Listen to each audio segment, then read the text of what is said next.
At 10, Echo Park Speedway, formerly known as Atlanta Motor Speedway, wants to build a $1 billion casino and resort on its property, but operating a casino is still not legal in Georgia. That is despite the efforts of some Georgia lawmakers for years. Fox 5's Eric Mock joins us from the Speedway with details. The president of Echo Park Speedway tells me that this casino resort project has been in the works for 6 years, and he says that he believes this next legislative session may finally be Georgia's opportunity to legalize gambling. But the history on this issue in the state has shown that's a lot easier said than done.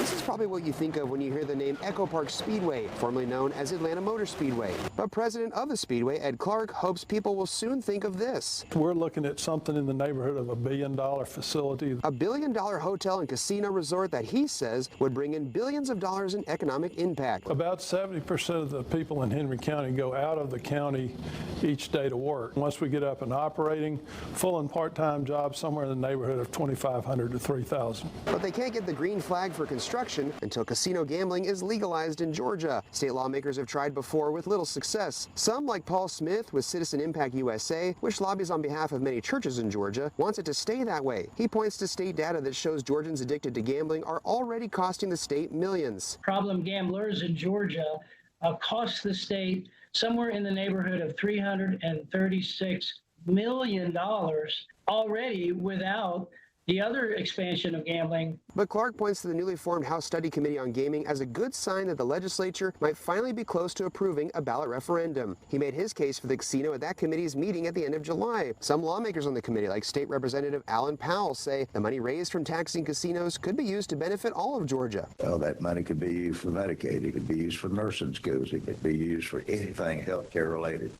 Aid to rural hospitals that are in trouble. Clark says they're committed to building this casino no matter how long it takes them to cross the finish line. So 5 years later, if we don't see a ballot initiative, you're saying we're still going to commit to this project? I'm not the chairman of the company, so I can't answer that, but I can tell you right now they're totally committed. And while disappointed at the pace things have gone, they're committed for the long haul to see this through. And another complication here, many lawmakers I've spoken to on this issue say that while they support legalizing sports betting, they don't necessarily support legalizing casino gambling. Now, this House Study Committee on Gaming is going to continue this work and meet again on August 25th. Reporting at Echo Park Speedway, Eric Mock, Fox 5 News.